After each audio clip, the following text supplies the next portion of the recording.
अस्सलाम वालेकुम। उम्मीद है कि आप खैरियत से होंगे और अपने घरों में आबाद होंगे, खुशबाश होंगे, पढ़ाई भी अच्छी जा रही होगी। अच्छा, आज हमारा टॉपिक है एक अहम टॉपिक, एक अहम शख्सियत के बारे में हमारा टॉपिक है। सर सैयद जो है, सर सैयद की हम मजमून निगारे पढ़ेंगे कि सर सैयद किस तरह, सर सैयद अहमद ख़ान किस तरह उर्दू मजमून निगारी के जो है बानी है। लेकिन लेसन शुरू करने से पहले मैं आपसे रिक्वेस्ट करूंगी कि अगर आपने हमारा चैनल अभी तक सब्सक्राइब नहीं किया तो अभी सब्सक्राइब कर लें, ताकि इस तरह उर्दू लेक्चर पर मबनी वीडियो आपके पास पहुंचती रहेंगी इंशाल्लाह। अच्छा, टॉपिक शुरू करते हैं। सर सैयद अहमद ख़ान उर्दू मजमून निगारी के बानी। ठीक है, पहले हम पढ़ते हैं कोटेशन जो कि बाबाए उर्दू मौलवी अब्दुल हक ने कही सर सैयद अहमद ख़ान के बारे में, उनकी नस्र के बारे में। वो कहते हैं कि मिन जुमला बेशुमार एहसानात के जो सर सैयद ने हमारी कौम पर किए, उनका बहुत बड़ा एहसान उर्दू ज़बान पर है। ठीक है, उनका उर्दू ज़बान पर बहुत बड़ा एहसान है। उन्होंने ज़बान को पस्ती से निकाला, अंदाज़े बयां में सादगी के साथ वुसअत पैदा की। ठीक है, मज़ामीन का डोल डाला, जदीद अलूम के तर्जमे कराए। मतलब सर सैयद अहमद ख़ान जब अंग्रेज़ दौर था और आज़ादी की तहरीक में सर सैयद अहमद ख़ान पेश थे, तो उस वक्त सर सैयद अहमद ख़ान ने बहुत से रिसाले निकाले और इंग्लिश किताबों का उर्दू में तर्जमा किया ताकि जो है लोग समझ सकें। तो इस तरह सर सैयद अहमद ख़ान ने दीनी लिहाज से हो, मजहबी लिहाज से हो, समाजी हो, माशरती हो, गर्ज हर मौजू पर सर सैयद अहमद ख़ान ने अपने दौर में जो है किताबें वगैरह लिखी थी। और लाइफ ऑफ मोहम्मद पर ये भी एक रिसाला लिखा था। मतलब काफ़ी सारा दीनी लिहाज से, मजहबी लिहाज से, माशरती गर्ज हर लिहाज से जो है सर सैयद अहमद ख़ान ने मुसलमानों को पस्ती से निकालने की कोशिश की थी। इसी में वो कहते हैं कि वो अपने अंदाज़े तहरीर में बेलौक तनकीद करते हैं और रोशन ख्याली से उर्दू अदब में इनकलाब पैदा किया। ये अल्फाज हैं बाबाए उर्दू मौलवी अब्दुल हक के सर सैयद अहमद ख़ान के बारे में, उनकी मजमून निगारी के बारे में। सबसे पहले ये कोटेशन होगी, आप सवाल में सबसे पहले ये कोटेशन जो है ऐड करेंगे। ठीक हो गया।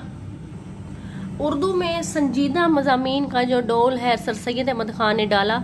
गोया उर्दू मजमून निगारी का आगाज़ जो है सर सैयद से ही होता है। ठीक है, उर्दू मजमून निगारी का मतलब जदीद उर्दू मजमून निगारी का आगाज़ जो है सर सैयद अहमद ख़ान से होता है। 1869 का साल हमारी अदबी तारीख में बहुत बड़ी अहमियत का हामिल है। 1869 में ही गालिब की वफ़ात हुई थी।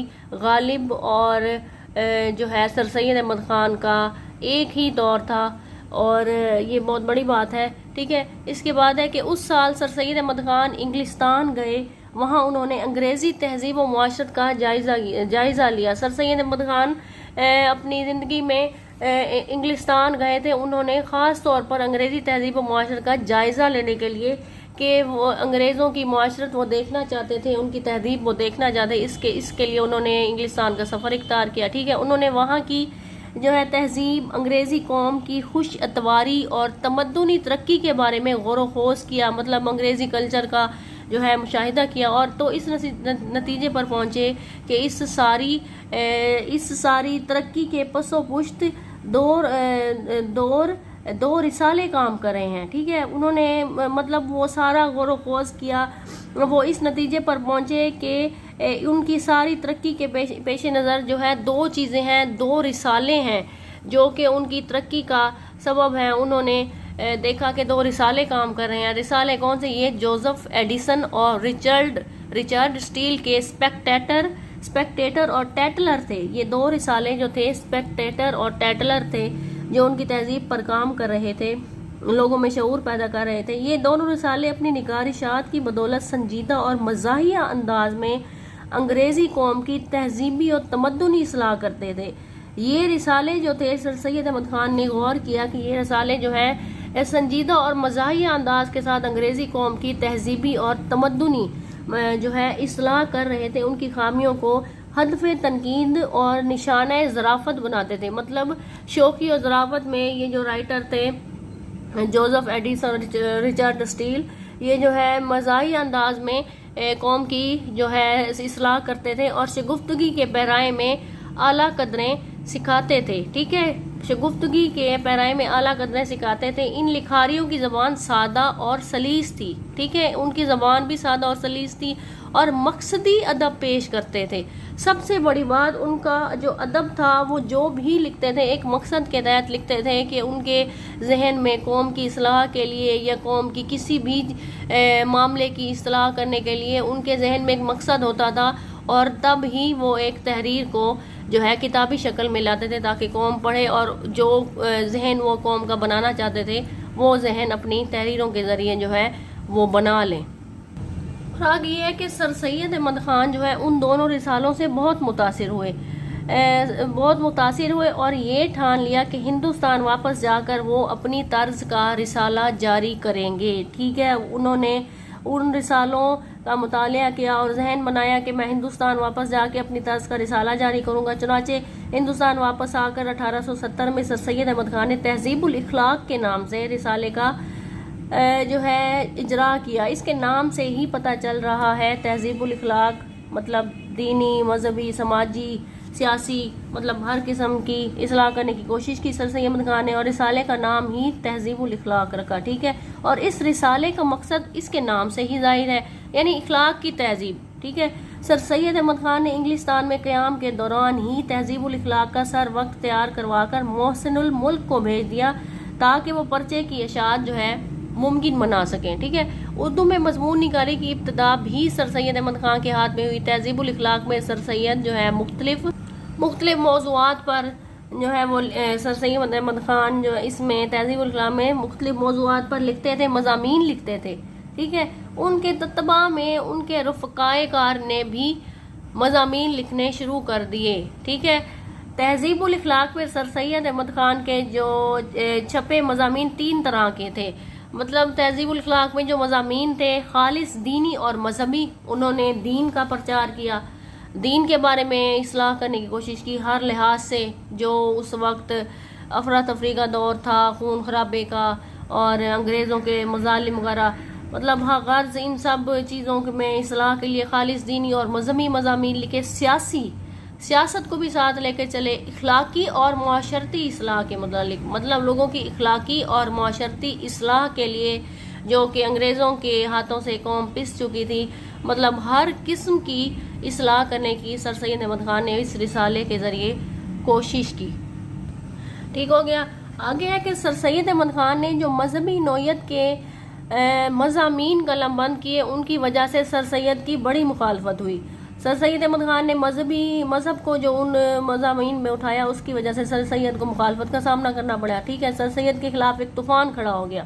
उन्होंने सख्त दुरुस्त जो है अल्फाज भी सुने और उन्हें गुस्सा भी आया, लेकिन सब्रो ज़ब्तो तहम्मुल का जो है दामन हाथ से ना छोड़ा। सर सैयद तहज़ीब व शाइस्तगी का दर्स दे रहे थे, जाहिर सी बात है वो तहज़ीब व शाइस्तगी का दर्स दे रहे थे और वो खुद इस चीज़ को की पैरवी ना करें तो ये भी मुनासिब नहीं। चुनाचे उन पर कुफ्र का फतवा भी लगाया गया, ठीक है। तो वो बरहम ना हुए और ना ही अपने नज़रियात से टस से मस हुए। यूं उन्होंने अपनी ताकुल पसंदी, जिद्दत तराजी और मुद्दा निगारी से हाथ ना खींचा। जो उनकी तहरीर का मकसद था, जिद्दत तराजी, वो जिद्दत लेके आना चाहते थे। जो उनका मुद्दा था, इन रिसालों इन मज़ामीन के लिखने का मकसद और इस किताब के लिखने का मकसद जो उनका मुद्दा था, असल मुद्दा था, उससे उन्होंने हाथ ना खींचा।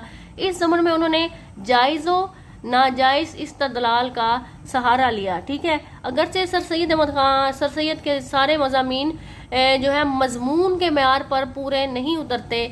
इख्तसार मजमून की रूह है। इख्तसार जो है वो मज़ामीन की मजमून लिखने की जो है वो रूह है, मतलब मुख्तसर होना चाहिए, ना इतना लम्बा ना इतना तवील हो। लेकिन सर सैयद ने बाज़ मज़ामीन के सिलसिले में इख्तसार को मद्देनज़र नहीं रखा। नतीजतन तवालत के बायस मजमून में तकरार पैदा हो गई है और वो मकाले के करीब पहुंच गया है। मतलब सर सैयद अहमद ख़ान ने आपको मैंने पहले भी बताया कि वो जो रिसाला लिखा, जो भी तहरीर की, वो एक किसी मकसद के ज़रिए की, तो वो लिखते हुए मज़ामीन की रूह को भूल गए, सिर्फ अपने मकसद को ही मद्देनज़र रखा। बेशक वो मजमून तवील होता गया लेकिन वो अपना पैगाम जो है पहुंचाना चाहते थे अवाम तक, ठीक है। नतीजतन तवालत के बायस मजमून में तकरार पैदा हो गई और वो मकाले के करीब पहुंच गया। दूसरी अहम बात यह है कि सर सैयद अहमद ख़ान मकसदियत का दामन नहीं छोड़ते। वही बात आ गई जो जो उन्होंने किताब लिखी उसका जो मकसद है उन्होंने उसको बिल्कुल भी नहीं छोड़ा कि वो मजमून बन गया, मकाला बन गया या कोई भी नसर की सूरत वो अख्तियार कर गया, लेकिन सर सैयद ने उस पर ज़्यादा गौर नहीं किया। यही वजह है कि वो मजमून नगार कम और मौलिम इखलाक ज़्यादा नज़र आते हैं। उन्होंने वो किताबें जो हैं मौलिम बनकर लिखी और मौलिम इखलाक बनकर लिखी, चाहे वो एक मुसन्निफ के म्यार पर पूरा उतरें या ना उतरें। ठीक है, उनके जिन मज़ामीन को बाकायदा मजमून कहा जा सकता है उनकी नुमाया खूबी इख्तिसार है। मतलब गुजरा हुआ ज़माना, उम्मीद की खुशी, ठीक है, आज़ादी राय, सराब हयात और तालीम और तरबियत वगैरह, उनमें एक ऐसे की ना तमामियत और जुज़वियत जो है पाई जाती है। एक अच्छा मजमून पहले कायम करदा मनसूबा बंदी का नतीजा नहीं होता, लेकिन सर सैयद के बाद मज़ामीन मसलन गुजरा हुआ ज़माना, सर सैयद के बाद मतलब मज़ामीन में गुजरा हुआ ज़माना और उम्मीद की खुशी जैसा जो है विस्फ पाया जाता है, क्योंकि ख्यालात की तहें खुद ब खुद खुलती हुई महसूस होती हैं। ठीक है, उन सर सैयद अहमद ख़ान के मज़ामीन की एक खूबी ये है कि उनमें मालूमात फराहम करने का इतना ज़ोर नहीं जितना के तख़य्युल की कार फरमाई है। ठीक है, तख़य्युल की कार फरमाई है। सर सैयद के अच्छे मज़ामीन में खुशनुमा तस्वीरें और दिल फरेब नकूश उबरतें दिखाई देते हैं और उनका मजमूई तासुर मस्बत है। ठीक है, अगरचे उनके मज़ामीन में इल्मी इस्तिलाहात की भरमार होती है, लेकिन सर सैयद अहमद ख़ान ने अपना मज़ामीन में तख़य्युल का जो है उनका तख़य्युल जो है झलकता है। अगरचे सर सैयद अहमद ख़ान के जो मज़ामीन हैं उनमें इस इल्मी इस्तिलाहात की भरमार होती है, ठीक है, ताहम कभी शगुफ्तगी का आंसर पैदा हो जाता है, उनमें संजीदगी का आंसर गालिब होता है। मतलब संजीदा हो के अपना जो भी मकसद बयान कर रहे हैं उसमें वो संजीदा हो जाते हैं। अपने मज़ामीन में वो अक्सर जगह एक मौलिम इखलाक और मुसल्ले बन जाते हैं। मतलब लिखते लिखते सर सैयद अहमद ख़ान में जो एक मुसल्ले थे, दरअसल वो एक मौलिम इखलाक थे, एक मुसल्ले बन जाते हैं और अदीब के फ़राइज़ फरामोश कर बैठते हैं। वही बात आ गई कि सर सैयद अहमद ख़ान मतलब अदीब से ज़्यादा वो एक मौलिम इखलाक और मुसल्ले बन जाते हैं, ताकि मेरी बात जो है वो लोगों को समझ आ जाए। तो वो अच्छे अदीब के जो फ़राइज़ हैं उसको फरामोश कर बैठते हैं। ठीक है, सर सैयद के मज़ामीन में ये कमज़ोरियाँ सिर्फ इसलिए थी कि वो एक मुसल्ले थे। ठीक है, और अपने ये पॉइंट आपको समझ आ गया होगा कि वो ऐसा क्यों करते थे, और अपने इस्लाही मकासद के हसूल के लिए जो पैमाने मौजू और मुनासिब ख्याल करते थे उन्हें बरूए कार लाते थे। चुनांचे उनके मज़ामीन अदबी से ज़्यादा इस्लाही हैं, इस्लाह की कोशिश की, अदब से ज़्यादा इस्लाह की कोशिश की। ठीक है, सर सैयद के मज़ामीन में तहरीर, सादगी, मतानत और बेतकल्लुफ़ी का नमूना नज़र आती है। तहज़ीबुल इखलाक के चौथे पर्चे में लिखते हैं कि जहाँ तक हमसे हो सका हमने उर्दू ज़बान के इल्म व अदब की तरक्की में इन नाचीज़ पर्चों के ज़रिए कोशिश की है। ठीक है, मजमून की अदायगी का एक सीधा और साफ सुथरा तरीका हमने इख्तियार किया। जहाँ तक हमारी कजमज ज़बान ने यारी दी, अल्फाज की दुरुस्ती, बोल चाल की सफाई पर कोशिश की, रंगीनी इबारत से जिसकी शौकत सिर्फ लफ्ज़ों तक रहती है और दिल पर कुछ असर नहीं होता, परहेज़ किया। ठीक है, सर सैयद के मज़ामीन में बोकल मुनी और तनू है, अगरचे उनके मज़ामीन खुश्क, फ़लसफ़ियाना और गैर दिलचस्प हैं। मतलब गैर दिलचस्प हैं। सर सैयद सनफ़े मजमून पर ध्यान नहीं देते थे, वो मकसद, वही बात आ गई, मकसद, अपने मकसद जो लिखने का मकसद होता था उस पर ही फोकस करते थे। ठीक है, ब्लॉग पर नज़र रखते थे। उनकी मुतफर्रिक नवेसी तहाफ़ियाना अंदाज लिए हुए है। ठीक है, इंग्लिस्तान का मुफक्किर जॉन लो बिन अपने अच्छे मजमून की तारीफ यूँ करता है, मजमून नस्र की एक ऐसी सनफ है जिसमें किसी अदबी, फ़लसफ़ियाना या समाजी मौजू पर शख्सी या तारीखी नुक्ता नज़र से रोशनी डाली गई हो। ठीक है, ये कोटेशन हो गई। जॉन लोबन की तारीफ की रोशनी में सर सैयद अहमद ख़ान मजमून निगार साबित होते हैं, बल्कि एक लिहाज से सबसे बड़े मजमून निगार करार दिए जा सकते हैं। ठीक है, उनकी बाज़ तहरीरें जो है फ़लसफ़ियों और आम आदमियों के लिए यकसां दिलचस्पी रखती हैं। सर सैयद अहमद ख़ान की तस्वीर जो तहरीरें हैं फ़लसफ़ियों के लिए, आम आदमियों के लिए दिलचस्पी का बायस है, लेकिन जब वो संजीदगी और मतानत के पैराए में ठोस हकीकतों का जिक्र करते हैं तो बकौल डॉक्टर सैयद अब्दुल्ला अंग्रेज़ी अदब में मजमून निगारी के बानी फ्रांस बेकन मालूम होते हैं। ठीक है, अंग्रेज़ी अदब में मजमून निगारी जब वो एक ठोस हकीकतों का जिक्र करते हैं तो डॉक्टर सैयद अब्दुल्ला कहते हैं कि वो अंग्रेज़ी अदब के मजमून निगार बानी फ्रांस बेकन हमें मालूम होते हैं, लेकिन जज्बात से आरी नसर लिखते थे। ठीक है, जज्बात से आरी नसर लिखते थे। सर सैयद अहमद ख़ान में भी जज्बात की बजाय ताकुल पसंदी का रुझान मिलता है। अगली एक कोटेशन है, आप करें तो ठीक, वैसे पढ़ लेते हैं क्योंकि 2 से 3 कोटेशंस तो हो ही गई हैं, सवाल के लिए इतनी इम्पोर्टेंट होती है, लेकिन ये पढ़ लेते हैं। क्या कहते हैं, बकौल प्रोफेसर अरशद कियानी एक और चीज़ उनकी मजमून निगारी के खिलाफ गई, वो चीज़ ये थी कि मजमून निगारी कुछ ना कुछ जज्बे की तहरीक चाहती है। ठीक है, वो कहते हैं कि मजमून निगारी जो है, जो एक जज्बा है, जज्बे की तहरीक चाहती है कि जज्बे को किस तरह परवान चढ़ाया जाए। ठीक है, जज्बे की अदम मौजूदगी में मजमून निगारी हो ही नहीं सकती, लेकिन सर सैयद अहमद ख़ान जो है जज्बे से ज़्यादा ताकुल के पुरस्पुर स्टार थे और ताकुल से किसी सूरत बाज नहीं रह सकते थे। इस चीज़ ने उनकी मजमून निगारी से को जो है मजमून निगारी को जो है अदम मौजूदगी मजमून निगारी हो ही ना कुछ जज्बे की तहरीक चाहती है। जज्बे की अदम मौजूदगी में मजमून निगारी हो ही नहीं सकती, लेकिन सर सैयद अहमद ख़ान ने जज्बे से ज़्यादा ताकुल के पुरस्कार से और ताकुल से किसी सूरत बाज नहीं रह सकते थे।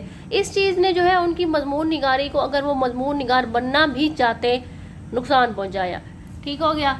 आगे है कि चंद एक फ़नी कोताहियों के बावजूद सर सैयद अहमद ख़ान उर्दू में मजमून निगारी के बानी हैं। फिर भी उनकी फ़नी कोताहियाँ, जो कि उन्होंने अपनी फ़नी कोताहियों को नुकसान पहुंचाया और एक मुसल्ले की तरह काम किया कि इस्लाह हो जाए मुआशरे की, लेकिन फिर भी वो मजमून निगारी के, उर्दू मजमून निगारी के जो है बानी हैं। उनको हम उर्दू मजमून निगारी का बानी कहेंगे। ज़मानी तकदीम के लिहाज से भी और फ़िक्री और अदबी एतबार से भी उन्होंने मज़ामीन लिखे। ठीक है, कौमी और मुल्की, मजहबी, माशरती, ठीक है, इस्लाही, इखलाकी, इल्मी और तालीमी और अदबी मौज़ूआत पर मज़ामीन कलम बंद करके बहैसियत मजमून निगार अपना लोहा मनवाया। देखें कितने टॉपिक्स पर उन्होंने लिखा, कौमी, मुल्की, मजहबी, माशरती, इस्लाही मज़ामीन, इखलाकी मज़ामीन, इल्मी तालीमी मज़ामीन, अदबी मौज़ूआत पर जो है, इन सब मौज़ूआत पर उन्होंने मज़ामीन कलम बंद किए और एक बहैसियत मजमून निगार अपने आप को मनवाया। उनकी तहरीर में ज़बान व मुहावरा की लताफ़त, बयान की सादगी, सफाई, सनाए के इस्तेमाल में तवाज़ुन, तर्ज अदा की रवानी और हस्बे मौका जो है तंज़ो ज़राफ़त इस कदर सेहत के साथ मौजूद है कि इससे पहले कभी ना थी। मतलब तंज़ो ज़राफ़त भी कभी कभी उनके मजमून में आ जाती थी। वो हर तरह के मौजू पर जो है बेतकल्लुफ़ी से लिखते थे। सर सैयद वो वाहिद निगारी हैं जिन्होंने मजमून निगारी के इब्तदाई दौर में इतनी कसरत से मज़ामीन लिखे होंगे। गर्ज ये कि सर सैयद अहमद ख़ान जो है उर्दू मजमून निगारी के बानी हैं, और जिस तरह Joseph Addison, Richard Steele, Charles lamb, मतलब ये सारे अंग्रेज़ जो है अदीब हैं, इनकी शोहरत का दारोमदार इनके मज़ामीन पे है। इसी तरह सर सैयद की अज़मत जो है उनकी मज़ामीन की ही बदौलत है, जो कि उन्होंने माशरे की इस्लाह के लिए लिखा, और हम इससे उनकी खिदमत से जो है कोई भी इनकार नहीं कर सकता जो उन्होंने मुसलमानों के लिए की। ठीक है, उम्मीद करती हूँ कि आपको ये लेक्चर समझ आया होगा, आपके लिए ये जो है टॉपिक इजी हो गया। अगर आपको वीडियो पसंद आई है, तो लेक्चर पसंद आया है, तो वीडियो को लाइक और शेयर करें और चैनल को सब्सक्राइब करना ना भूलें। Thanks for watching.